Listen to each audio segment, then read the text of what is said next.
memanggil Datu Ningundur, sebuah nama yang tersimpan di dalam cerita yang membentuk identitas. Assalamualaikum warahmatullahi wabarakatuh. Bapak Ibu Dewan Juri yang saya hormati dan kawan-kawan yang saya sayangi. Izinkan saya memperkenalkan diri. Nama saya Nafisa Solihah dari SDIT Nurul Fikri Banjarbaru. Di sini saya akan membawakan cerita yang ditulis oleh Laila, asal Kota Baru, Kalimantan Selatan. Pasar malam ramai orang berbaur, membeli bingka berisi nangka. Saya datang untuk bertutur asal-usul kampung Uka-Uka. Di sebuah kampung yang damai, hiduplah sepasang suami istri. Sang suami bernama Datu Ningundur dan sang istri bernama Dia.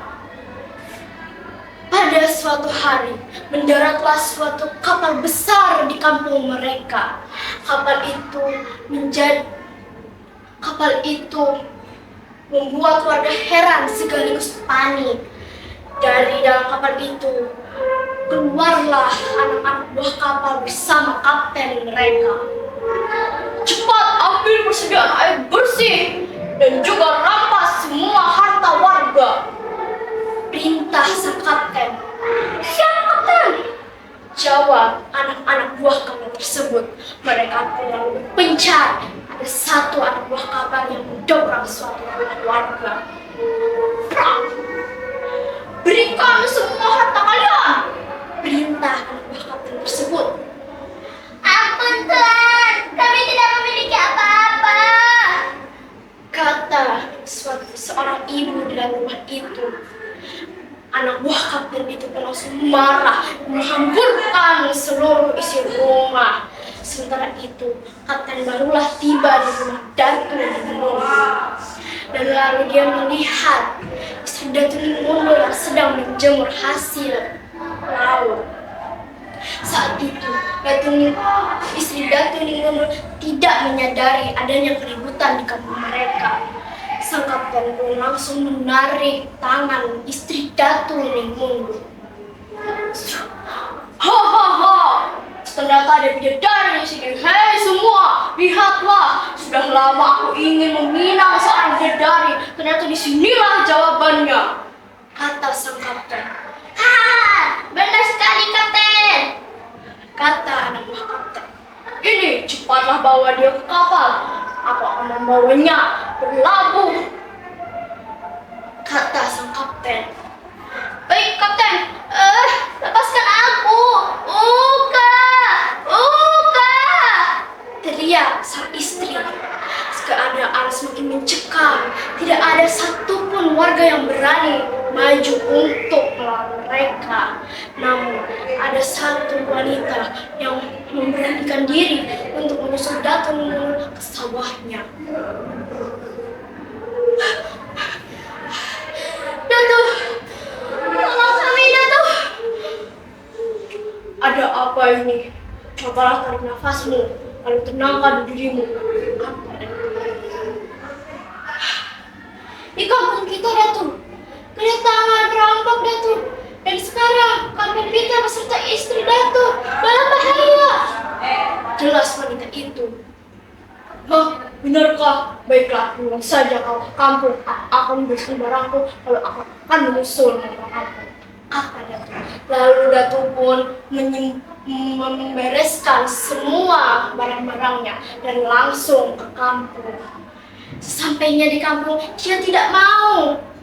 Keadaan semakin mencekam. Akhirnya dia mencoba untuk berbicara dengan baik. Ada apa maksud kalian datang ke sini tanpa izin dan sepengetahuan kami? Katanya Datu. Hahaha, terserah kami ingin mengambil apa saja di dunia ini, termasuk wanita ini, kata kapten dengan sombong. Baiklah, kalian boleh mengambil istriku, namun dengan satu syarat. Aku ingin kapten beradu kekuatan denganku, kata Datu Ningundur. Hahaha, orang kampung sepertimu mana bisa mengalahkanku. Baiklah, aku terima tantanganmu, kata Kapten dengan lantang dan sombong. Tantangan pertama, cukup lomba lari saja dari depan rumahku hingga ujung kampung. Cukup 3 kali putaran. Siapa yang duluan sampai dialah yang menang. Ajak datang. Hahaha, akulah yang bisa menang. Kau bisa mengalahkanku, kata kapten. Mereka pun berlomba lari dan ternyata 3 putaran itu dimenangkan oleh Datu Nimundur. Kali ini kau menang, namun pertandingan selanjutnya akulah yang akan menangkannya, dan kata kapten dengan sombong. Dan pertandingan kedua adalah adu panca. Mereka pun beradu. Lalu kapten hampir mengalahkan Datu Nimundur. Namun dengan masyarakat warga sekitar, energi Datu Nimundur sangat bertambah. Dan akhirnya, Datu Nimundurlah yang memenangkan pertandingan kedua. Baiklah, kali ini kau lagi yang menang. Namun pertandingan terakhir akulah yang akan menang. Pasti akan menangkannya, kata kapten. Lalu pertandingan ketiga adalah panca pelawan. Dan lagi-lagi pertandingan itu dimenangkan oleh kapten, oleh Datu Nimundur. Aku tidak bisa menerima ini. Dari tadi kau saja yang beri tantangan. Sekarang akulah yang harus memberi tantangan, kata kapten. Baiklah, apa tantangan yang kau mau, kata Datu Nimundur. Siapa yang bisa menebas kayu itu dalam sekali tebasan, itulah menangnya. Kita boleh menggunakan senjata masing-masing, kata kapten. Mereka pun langsung mengambil senjata masing-masing. Dan pertama yang mencoba adalah kapten. Serem! Sekali tebasan.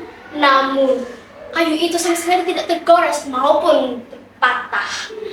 Kapten pun semakin merinding. Lalu para kapten memanas. Dan kedua adalah waktunya Datu Nimundur yang mencobanya. Serem! Sama saja hasilnya. Tidak terjadi goresan maupun terpatah. Hahaha, ternyata kau juga tidak bisa menebas itu. Berarti akulah yang menang di sini, kata kapten dengan girang. Tunggu, jangan senang hati dulu. Cobalah dorong kayu itu. Lalu perkataan Datu Nimundur itu membuat kapten merasa tegang. Lalu dia pun akhirnya dengan bergetar mendorong kayu itu. Ternyata kayu itu terbelah 2.